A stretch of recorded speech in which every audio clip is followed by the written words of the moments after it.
Peut-être tout le monde court dans ce sens, peut-être tout le monde n'a pas compris, mais moi, je préfère attendre, je ne vais pas dans ce sens-là.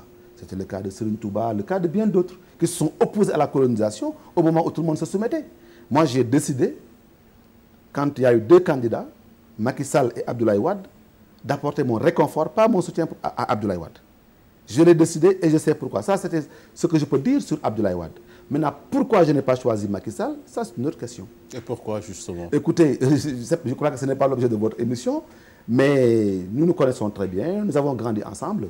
Je n'ai aucun problème personnel avec lui, mais moi quand je choisis le président de mon pays, je le fonde sur une vision claire et nette. Et vous pensez qu'avec lui, ce n'est pas le cas? Sur un projet de société qui m'a convaincu et je n'en ai pas eu à propos de Macky Sall. Il n'a pas un projet de société? Non, je ne me dis pas, je n'ai pas suivi un projet de société qui m'a convaincu. Vous savez, c'est un ami, il est venu ici chez moi, on s'est rencontrés à plusieurs reprises. On a fait l'université ensemble. Je ne le dis pas pour jeter des fleurs ou bien pour faire des clins d'œil, ce n'est pas ça du tout. Mais j'ai suivi Abdoulaye Wade parce qu'il avait un projet de société libérale, sociale en qui je croyais en lui. Je n'ai pas suivi Diouf parce que Diouf était un socialiste, je n'y crois pas. Pour que je suive Macky Sall, il faut qu'il me propose, moi, personnellement, je ne parle pas même des militants, hein, mais personnellement, en tant que Lamine Ba, Sénégalais, citoyen, je dois savoir, celui-là que je suis, il va où?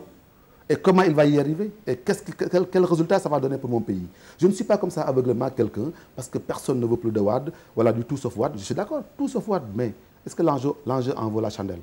That's the question. Alors, la question aussi, c'est l'avenir du parti libéral, le parti de la liberté, autant pour moi, le parti de la liberté et de la citoyenneté, votre parti que vous dirigez maintenant.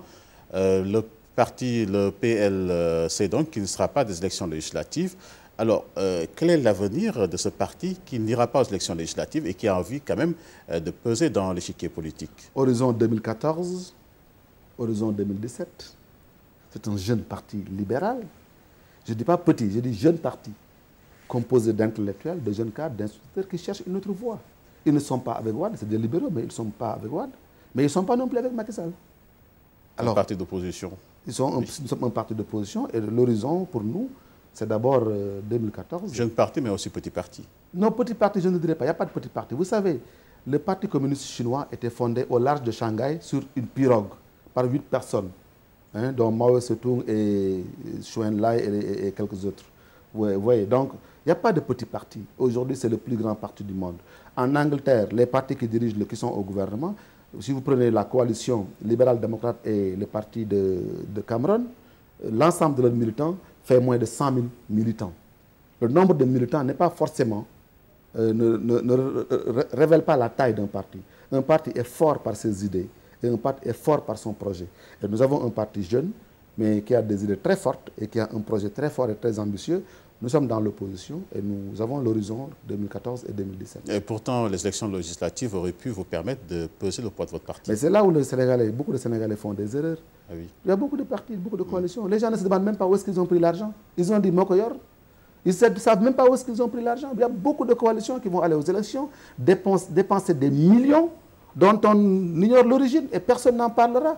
Si vous ne participez pas, on dira oui, vous n'êtes pas Yoroloko, quoi, en quelque sorte, comme on dit à Wolof. Nous ne sommes pas assez forts pour aller à des élections. Hein, si j'avais des immeubles qui sont sujets à des audits aujourd'hui, je pourrais en vendre un peut-être et aller aux élections. Mais je n'en ai pas, justement. Nous avons des idées, pas d'argent, mais beaucoup d'idées et beaucoup d'honneur et d'honnêteté. Alors, comment le chef de parti que vous êtes appréhende ces élections législatives, même si vous n'en faites pas partie, comment est-ce que vous voyez ces élections législatives qui se profilent, puisque beaucoup pensent que c'est les élections législatives les plus ouvertes de l'histoire politique du Sénégal? Oui, je crois que ce sont des élections particulières, d'autant plus qu'on vient juste de sortir de la présidentielle. Je doute qu'il y ait un fort taux d'abstention. Là, c'est vraiment le politologue qui parle. Je crains, j'ai peur, parce qu'il y a eu un certain déchantement de la part de tous ceux qui avaient soutenu le président Macky Sall. Il y a beaucoup aujourd'hui qui, après la déclaration de patrimoine, de son patrimoine... Oui, nous en reparlons ces premiers jours. ont un peu déchanté, je crois, un petit découragement. Il y a beaucoup de communication pour rien. Vous savez, quand Raffarin était Premier ministre, je me rappelle, il y a quelqu'un, un commentateur qui dit « Raffarin ne fera rien ». Jean-Pierre Raffarin ne fera rien. Oui. Il y a de fortes chances que des partis aient investi des femmes, pas parce qu'elles sont forcément compétentes, mais parce qu'il fallait des femmes à tout prix.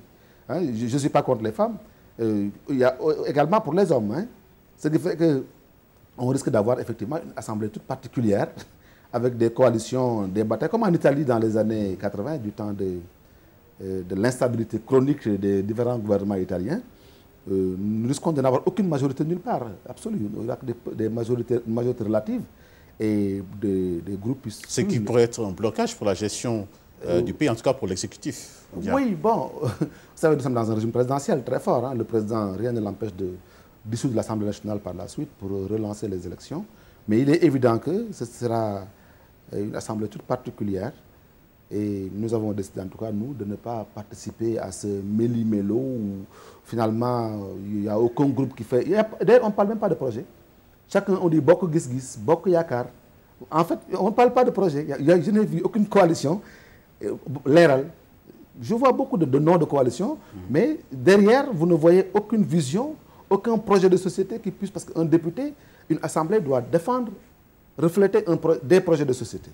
En France, c'est la gauche et la droite, le centre, n'est-ce pas, et l'extrême droite, si vous voulez. Et l'extrême droite, c'est clair, ils ont un projet de société. La gauche a un projet de société. Le centre de François Bayrou, etc. Donc, c'est clair là-bas. Mais ici, ce n'est pas clair, tout est flou. Et les Sénégalais vont choisir juste des hommes et des femmes parce qu'on les aime, on ne les aime pas, ou bien parce qu'ils ont de l'argent, ou ils n'en ont pas. Et c'est dommage pour une démocratie. C'est dommage, vous l'avez dit. Et l'idée que vous faites aussi, quelle idée avez-vous justement de l'image que dégagent nos députés? On pose souvent le débat des députés qui sont plus à l'Assemblée nationale pour leur parti que pour leur peuple. Mais oui, on a vu, nous quand on est arrivé au pouvoir en 2000, on disait que oui, l'Assemblée nationale était une chambre d'applaudissements et d'enregistrement. Mais quelques années après, on a vu des dames se donner des coups de coquette là-bas, à l'Assemblée nationale. C'est devenu une chambre, une sorte de borne-fontaine où les femmes se querellent. Vous voyez, il y a des femmes qui n'ont aucune formation, qui ne savent même pas ce que c'est l'Assemblée nationale. Vous voyez, c'est bon de prendre... La faute à qui? Aux partis politiques? Au Pérez, le Pérez et les partis qui ont accepté tout cela. Et on a vu des femmes qui ne savent même pas ce que c'est l'Assemblée nationale. Parce que quand même, il y a un minimum. Député du Sénégal, c'était quelque chose de très fort du temps de Lamine Gueye. Vous me direz que c'est pendant la colonisation, il siégeait en France, au Palais Bourbon. Mais député du Sénégal, c'est quelqu'un ou quelqu'une qui doit comprendre les processus démocratiques qui aboutissent à l'élaboration d'une loi qui régit la vie et la mort de tout un peuple. Ce n'est pas une affaire de... Cette femme a quelques regroupements de femmes dans son quartier, elle est très puissante, elle a du monde, et elle doit aller à l'Assemblée nationale. Vous voyez, il y a beaucoup de juristes, beaucoup d'hommes de droit qui sont un peu dégoûtés, qui sont obligés d'appliquer des lois qui ont été votées par des gens qui ne savent même pas ce qu'ils ont voté. Il y a des femmes qui ne connaissent même pas les conventions internationales, toutes ces lois-là qu'on vote. Ils sont là, ils lèvent la main, et puis quand quelqu'un est contre, ça y est, c'est des coups de gueule à n'en plus finir. Alors si on tombe dans une assemblée comme ça, bonjour les dégâts. Le Sénégal était un grand pays sous Senghor, il a été sous Diouf, quelque part pendant quelques années sous Wade, il ne doit pas retomber dans les travers d'une république bananière. Et vous êtes d'avis qu'il faut qu'on revoie le statut des députés sénégalais? Moi, je crois que ce qu'il faudrait surtout, en tout cas, nous, parmi notre vision, parmi les éléments de notre vision, c'est qu'il faudrait que les députés aient des indemnités et qu'ils ne soient pas des salariés. Ils n'ont pas de salaire. Ce sont des indemnités de session, tout simplement. Et qu'ils soient là pour voter des lois. Et quand ils votent, on leur paye des indemnités de session. Mais quand on se partage des bons d'essence, 2 millions de salaires, mais au nom de quoi? Alors qu'à côté, il y a des institutions qui rapportent plus à la société et qui ont à peine 200 000 francs pour vivre. Donc nous croyons que l'Assemblée nationale que nous mettrons en place, nous, si nous avons la force d'arriver là où nous voulons arriver un jour... Oui, mais ce n'est pas pour bientôt, alors. Ce n'est pas pour bientôt, bien sûr, vous voulez bien, mais bon, Wade, quand il créait le PDS, il ne s'imaginait pas que ce sera seulement 25 ans, 30 ans plus tard qu'il arriverait au palais de l'Avenue Roume. Mais je crois que les députés devraient avoir des indemnités de session, mais ne pas être de gros salariés comme ça, que tout le monde envie, et qui sont là-bas en train de se crêper le chignon pour un oui, pour un non. Comment appréciez-vous les premiers jours de Macky Sall au pouvoir? Vous l'avez dit tantôt, vous pensez en tout cas que beaucoup de Sénégalais ont déchanté. Moi, par contre, je pense qu'il y a beaucoup d'efforts. Je ne dis pas beaucoup, je dis certains. Certains Sénégalais ont déchanté, autant pour moi. Oui, moi, je pense plutôt que... Et ça, je me fonde sur la presse. Quand on lit la presse, quand on lit un peu sur le net, on se rend compte, on voit qu'il y a des gens qui, quelque part, qui ont un brin de déception. Et c'est normal aussi.